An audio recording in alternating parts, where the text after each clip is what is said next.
सुमिरत सिद्धि होई गणनायक करिवर बदन करहु अनुग्रह सोई बुद्धि राशि शुभ गुण सदन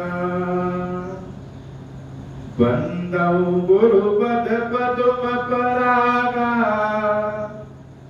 सुरुचि सुबास सरस अनुरागा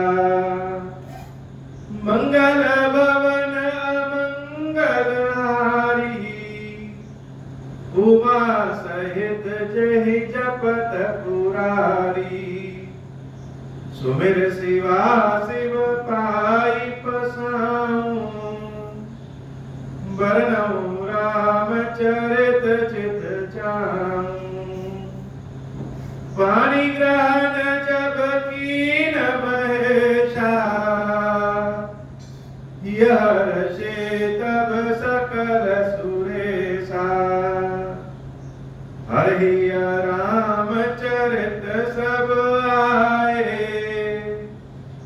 प्रेम पुलक लोचन जल छाए कवन सो काज कठिन जग माही जो नहीं होई तात तुम पाही प्रभु नगर की जय सब काजा हृदय राखी कौशलपुर राजा। हे महादेव इस जगत में बाबा जीवन बाबा ना कोई कार्य कठिन नहीं कोई कार्य संभव भैया सारे कार्य सर्वत्र संभव हो जाते हैं बाबा अगर आपकी कृपा हो जाए। वर्णानाम संघानाम रसानाम छंदसामपि मंगलानाम चकर्तारौ वंदे वाणी विनायकौ। संसार में कोई भी काम शुरू करने जाए तो सबसे पहले मंगल मूर्ति मंगलदायक मंगल कारक श्री गणेश जी की वंदना होती और गणेश जी की कृपा रहे तो जीवन में शुभ लाभ तुष्टि पुष्टि आमोद प्रमोद सहित बुद्धि सिद्धि सबकी कृपा हो जाए। गणेश जी की बड़े भारी कृपा होती है सब पे। बड़े विनोदी स्वभाव के हैं गणेश जी, कम में ही प्रसन्न हो जाने वाले हैं गणेश जी। और अगर कहीं ठसक मार के बैठ गए जिद पे आ गए तो उनको हिलाते रहिए हिलेंगे नहीं। तुलसीदास जी ने जब मानस लिखना शुरू किया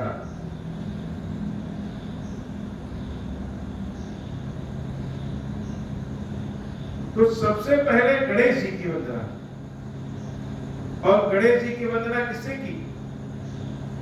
गणेश जी की वंदना देवी सरस्वती के साथ कि वर्णानाम अर्थ संज्ञानाम रसानाम छंदसामपि। अक्षरों से वाक्यों से वाक्यांशों से छंदों से अलंकारों से हर चीज से मंगल करने वाली माता सरस्वती और भगवान गणेश जी को मैं बारंबार पढ़ाता। गणेश जी की कृपा के बारे में तो सब जानते हैं, लेकिन माता सरस्वती के बारे में ऐसा कौन है जो न जानता? लोग जानते हैं, फिर भी सरस्वती मैया आज के समय में जैसे प्रासंगिक नहीं रह गई। सारे लोग, हम लोग भी अपने घर में कोई बच्ची पैदा होती है तो कहते हैं कि यह तो लक्ष्मी आई है। शायद ही कोई कहता मिले जो कहे कि सरस्वती आई है।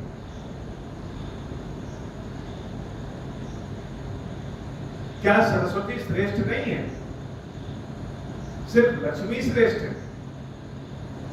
क्या लक्ष्मी श्रेष्ठ है, काली श्रेष्ठ नहीं है? अथवा इन तीनों में सबसे श्रेष्ठ कौन है?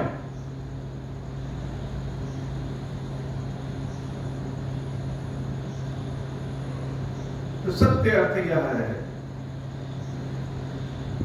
यह तीनों समान, महाकाली, महालक्ष्मी, महाशारदा अर्थात सरस्वती, इन तीनों के बिना कुछ नहीं हो सकता।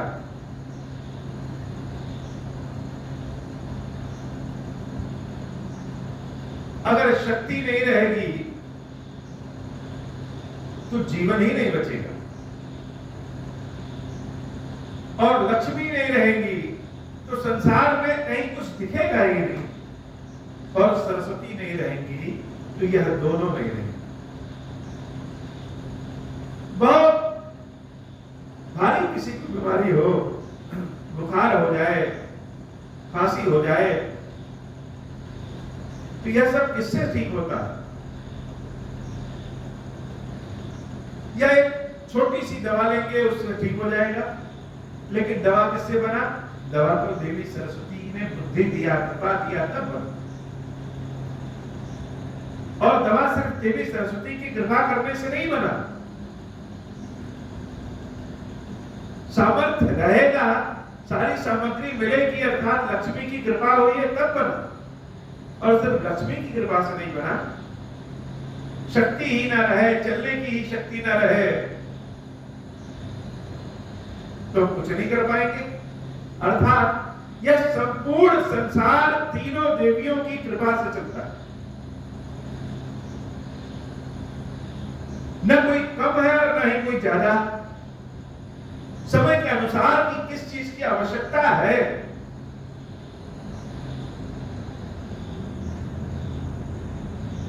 उनको प्राथमिकता दी जाती है। बड़े से बड़ा संकट, बड़े से बड़ा कष्ट, बड़े से बड़ी समस्या बुद्धि के एक छोटे से दाने से ठीक हो जाता है।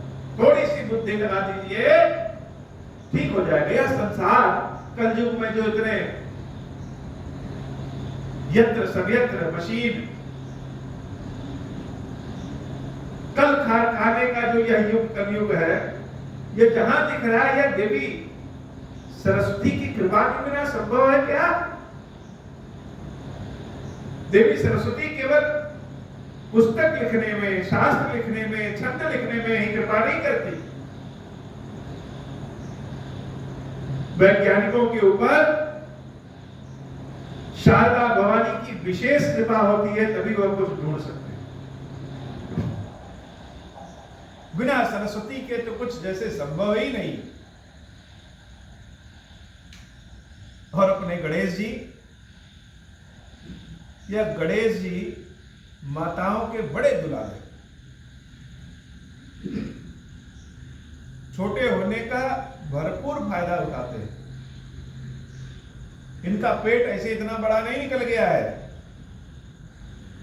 तीनों माताओं ने भरपूर खिलाया है और बैठे बैठे खिलाया है, तब इनका पेट निकला है। ऐसे नहीं निकल गया कि बिना खाए पिए निकल गया। भगवान गणेश पे माताओं की विशेष कृपा है।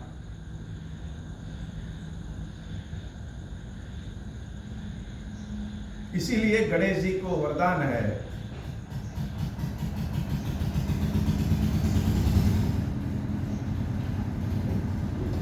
यह जहां भी कहीं रहेंगे, किसी न किसी माता के साथ ही पूजित हो।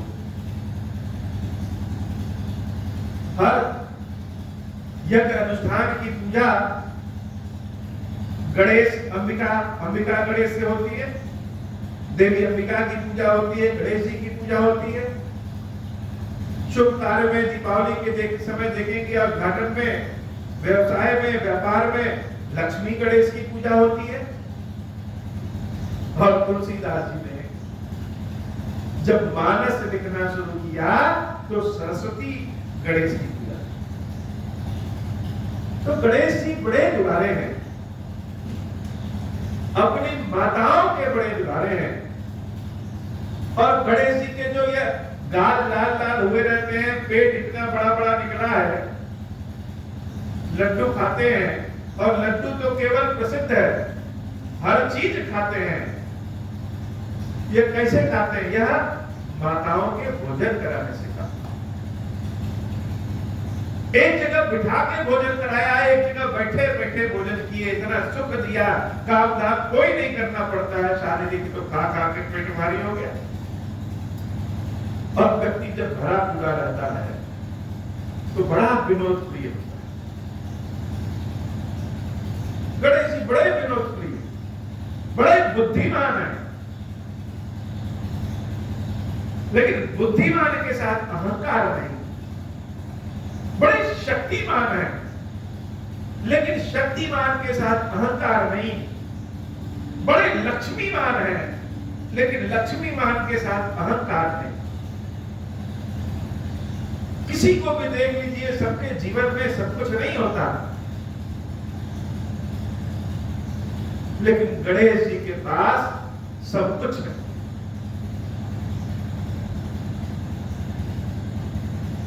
उनके पास शक्ति के रूप में, पत्नी के रूप में बुद्धि भी है और सिद्धि भी है, क्योंकि सिद्धि बिना बुद्धि के नहीं आती।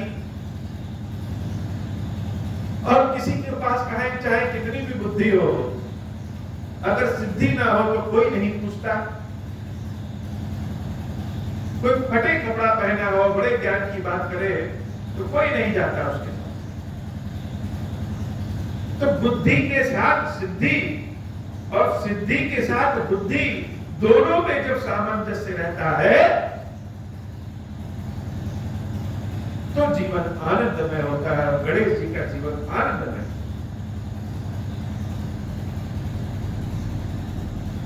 बुद्धि सिद्धि एक होंगी, जो हम कार्य करेंगे वही कार्य शुभ हो जाएगा, और जब शुभ कार्य करेंगे तो लाभ होना ही होना। तो गणेश जी के पुत्र हैं दो, और दोनों हैं उनके पास शुभ और लाभ। और पुत्र भी ऐसे कि यह नहीं है कि शोभावान ना हो, ऐश्वर्यवान ना हो। पुत्र ऐसे कि उनके बिना काम ही न चले, शुभ और लाभ। कौन नहीं चाहता है लाभ ना हो, और शुभ करेंगे तो लाभ होगा। इन पुत्रों का भी विवाह हुआ किससे? तुष्टि का और पुष्टि का। शुभ का विवाह तुष्टि से, और लाभ का विवाह पुष्टि से। यह तुष्टि पुष्टि क्या है?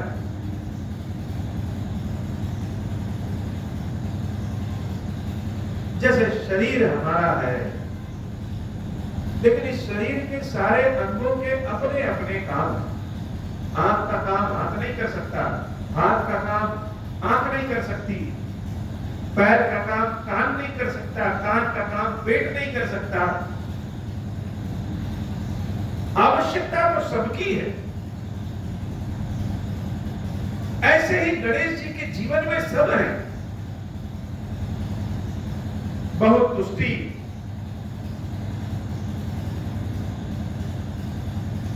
तुष्टि यानी संतुष्टि। हमारे पास संतुष्टि ना हो, कितना भी सामान भर ले, संतुष्टि ना हो तो सुख नहीं। इसलिए गणेश जी की बहू का नाम संतुष्टि है, जिसको हम तुष्टि कहते हैं।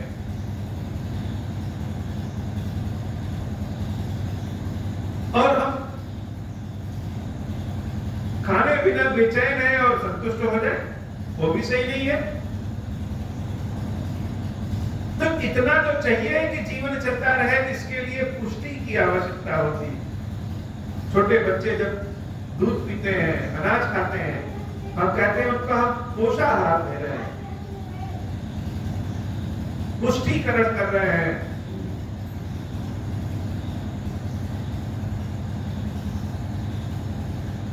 तो जब देवी पुष्टि की कृपा होगी तभी हृष्ट पुष्ट होंगे, तभी सुख होगा। गणेश जी की दूसरी बहू का नाम पुष्टि, और जब तक पैर के पास पोते न खेल रहे हो, तीसरी पीढ़ी हम न देख रहे। हर व्यक्ति की इच्छा होती है जो अपनी तीसरी पीढ़ी जरूर देखे। गणेश जी के पास तीसरी पीढ़ी के भी हैं, आमोद और प्रमोद। धन खूब भरा रहे, बुद्धि खूब रहे, लेकिन जब घर में जाइए सोने तो कलह ताबाता पर रहे, सो ही ना पाए, तबीयत खराब हो जाए तो आप आनंद नहीं ले सकते। गणेश जी के पास आनंद के रूप में उनका पोता आमोद, और आमोद जब होता है, मन प्रसन्न रहता है, तो चाहिए होता है प्रमोद। घर में टीवी भी लगा रहे, एसी भी चलता रहे, गाड़ी भी बहुत अच्छी रहे, किसी प्रकार की कोई चिंता न रहे, यह प्रमोद। तो गणेश जी के परिवार में सब कुछ है, ऐसा और कहीं नहीं देखा जाता। और तो और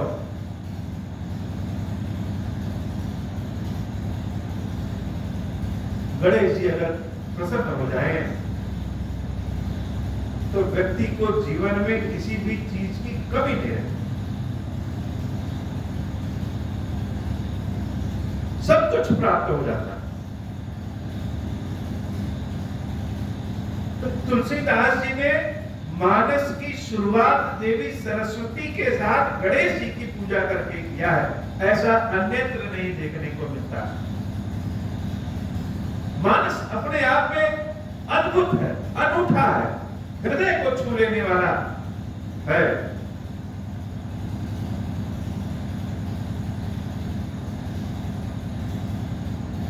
अब हम गणेश जी की वंदना कर लिए, देवी सरस्वती की वंदना कर लिए, संसार में घुसे तो किसके बिना कुछ नहीं हो सकता। कौन है? तुलसीदास जी ने अगला रूप बताया उनका, किनका? जिनकी पूजा हम सब करते हैं। भगवान शंकर कैसे हैं, देवी पार्वती कैसी है? शंकर और पार्वती के बिना यह संसार हो ही नहीं सकता। तो पहला शंका यह दूर कर ले, पहला ज्ञान अर्जन यह कर ले कि भवानी शंकर है कौन। भवानी शंकर वंदे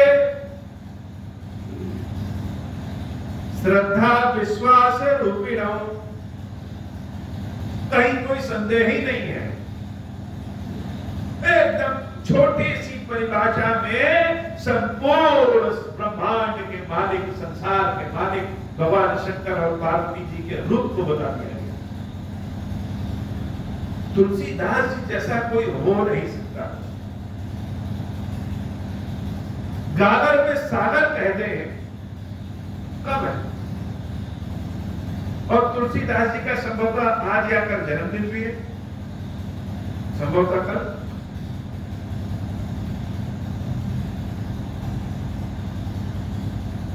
भवानी शंकर वंदे, शंकर और पार्वती जी को प्रणाम है। कौन है शंकर पार्वती? श्रद्धा विश्वास रूप। श्रद्धा और विश्वास ही भवानी शंकर। शंकर जी त्रिशूल लिए हो, माथे पे चंद्रमा धारण किए हो, भभूत लपेटे हो या कर्पूर गौरव हो, बिना पार्वती जी के शंकर जी की परिभाषा ही नहीं। विश्वास ही भगवान शंकर है।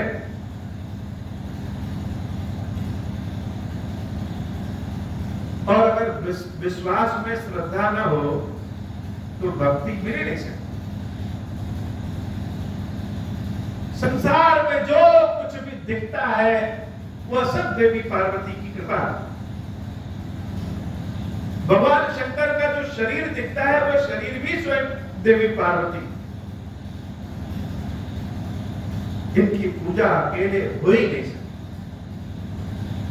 इसीलिए तुलसीदास जी ने पहले ही कह दिया, भवानी शंकर वंदे श्रद्धा विश्वास रूपिणौ याभ्याम बिना न पश्यन्ति सिद्धा स्वांता स्मर्थीश्वरम्।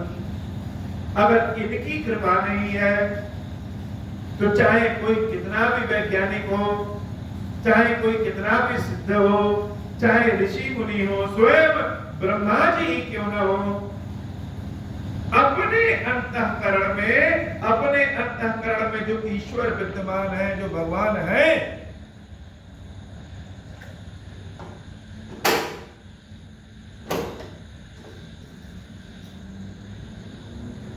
उन ईश्वर को देख नहीं सकते, जान नहीं सकते।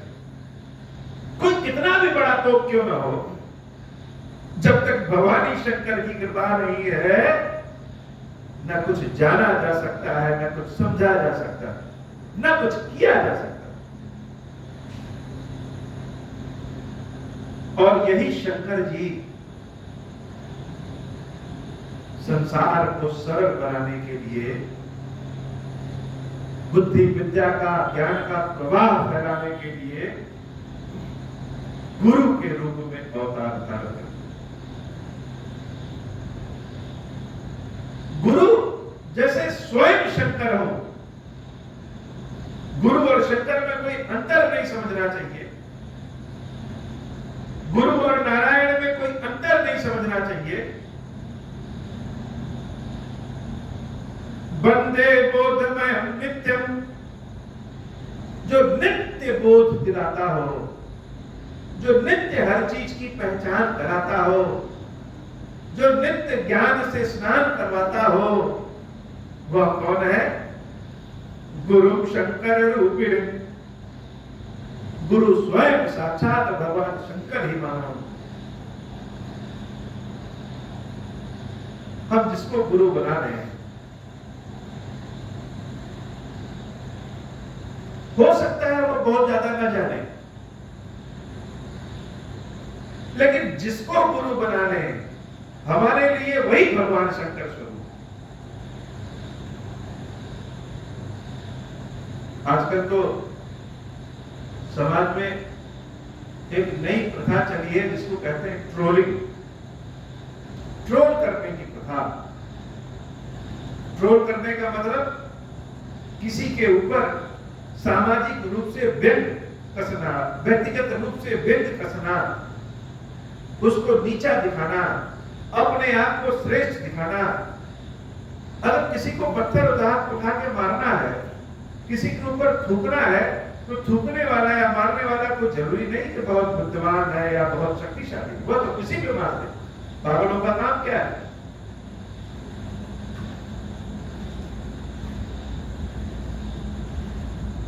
तो गुरुओं को भी ट्रोल किया जाता है, गुरुओं का भी अपमान होने लगा। और गुरु भी कलयुग में ऐसे हो गए जिनकी निंदा खैर हम कर नहीं सकते।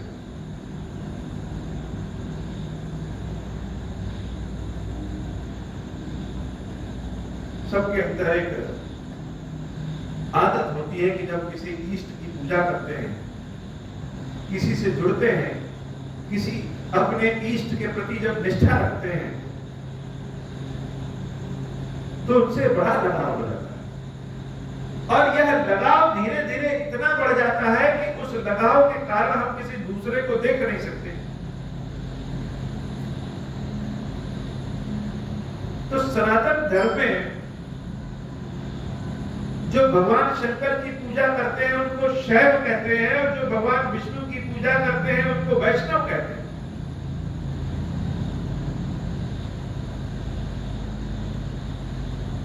एक समय ऐसा आया कि इन शैव और वैष्णव में आपस में युद्ध होने लगा कि हमारा संप्रदाय बड़ा है, हमारा संप्रदाय बड़ा है।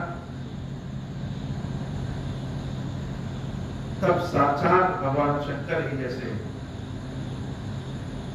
शंकराचार्य के वेश में, आदि शंकराचार्य के वेश में अवतार धारण किए और उन्होंने व्यवस्था बनाई।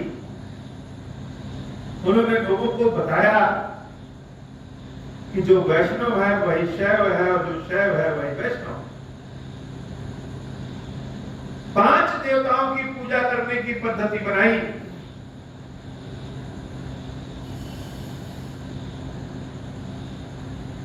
गणेश जी की, देवी की, सूर्य देवता की, भगवान विष्णु की, भगवान शंकर।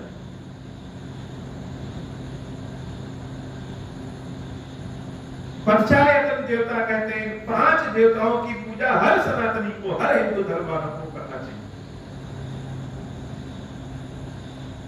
तो गुरु ही ज्ञान देने वाला है, गुरु ही अंधकार से प्रकाश की ओर ले जाता है, गुरु ही साक्षात भगवान शंकर।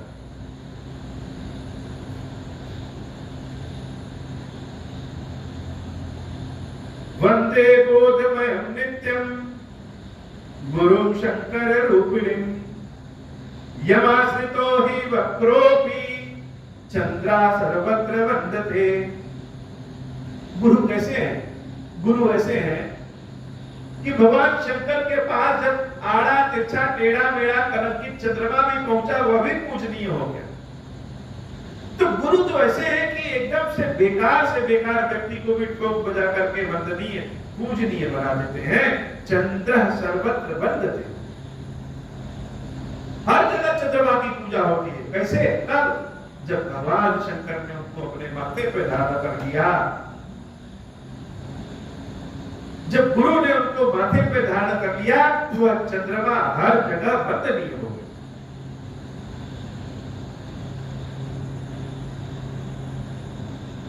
सीताराम गुणग्राम पुण्यारण्य विहारिणौ वंदे विशुद्ध विज्ञानौ कवीश्वर कपीश्वरौ।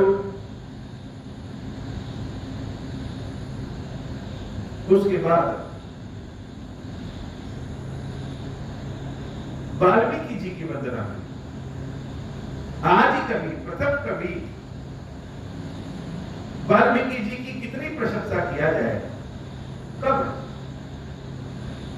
कोई एक हम सूत्र बना दें, कोई एक चीज बना दें, उसकी चीजों को बदल करके आप और सुंदर बना सकते हैं, लेकिन आधार जिसने बनाया है, पहले जिसने बनाया है, वह तो सदैव वंदनीय होता है। इसलिए हृदय को खोल करके वाल्मीकि जी की प्रशंसा तुलसीदास जी ने की है, और ऐसी प्रशंसा की है कि वाल्मीकि जी के साथ ही हनुमान जी महाराज की प्रशंसा। वैसे देखा जाए तो हनुमान जी तो स्वयं भगवान शंकर, और दोनों को एक साथ बिठा के वंदना की गई है। कवीश्वर कपीश्वरौ, कवि हैं और हमारे हनुमान जी, उन दोनों को बारंबार प्रणाम है। इन दोनों के बिना तो काम ही नहीं चलता।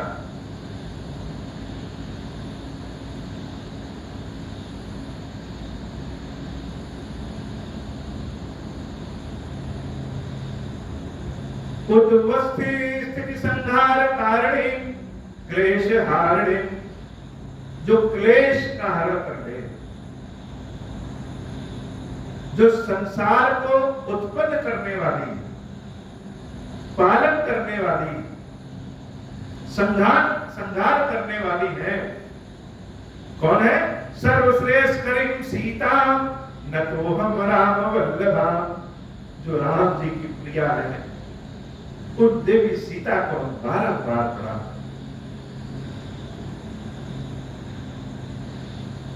बारंबार प्रणाम करते हैं। सीता मैया की क्या वंदना करें? तुलसीदास जी ने थोड़े से में सब कुछ लिख दिया है कि जो उत्पन्न करने वाली, जो पालन करने वाली, जो संहार करने वाली सीता, अर्थात देवी सीता कौन है? सर्वश्रेयस्करी, सबसे श्रेष्ठ है। उन देवी सीता को मेरा बारंबार प्रणाम है।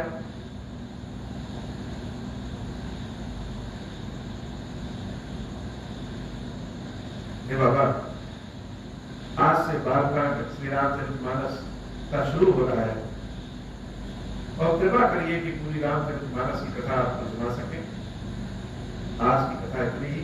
श्री गिरीश्वर महादेव जी, गिरीश्वरी मैया जी, हम सब के ऊपर बाबा की पाठ।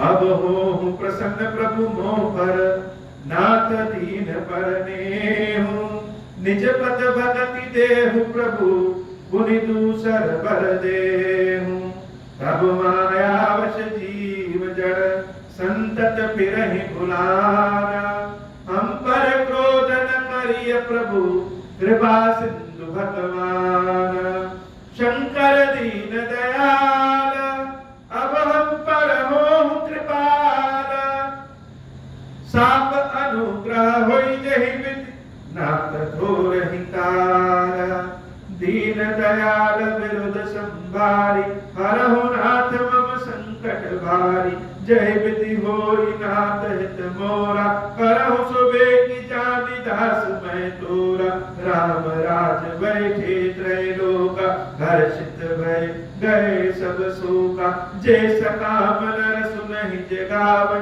सुख संपत्ति नाना विधि पावे जो इच्छा करियो मन माही हरि प्रसाद कछु दुर्लभ नाही मंगल भवन अमंगल हारी उमा सहित जय जपत पुरारी। धीरेश्वरम, हे भगवान शंकर, आप ऋण पातक दुर्भाग्य और दरिद्रता आपकी निवृत्ति के लिए तथा संपूर्ण पापों का नाश करने के लिए मुझ पर प्रसन्न होइए। मैं दुख और शोक की आग में जल रहा हूँ, संसार भय से पीड़ित हूँ, अनेक प्रकार के रोगों से व्याकुल और दीन हूँ। धीरेश्वर, मेरी रक्षा कीजिए। देव देवेश्वर, सबको निर्भय कर देने वाले महादेव जी, आप यहाँ पधारिए और मेरी की हुई इस पूजा को पार्वती जी के साथ ग्रहण कीजिए। मेरा मंगल करिए। महादेव शिव शंभु। ओम श्री राम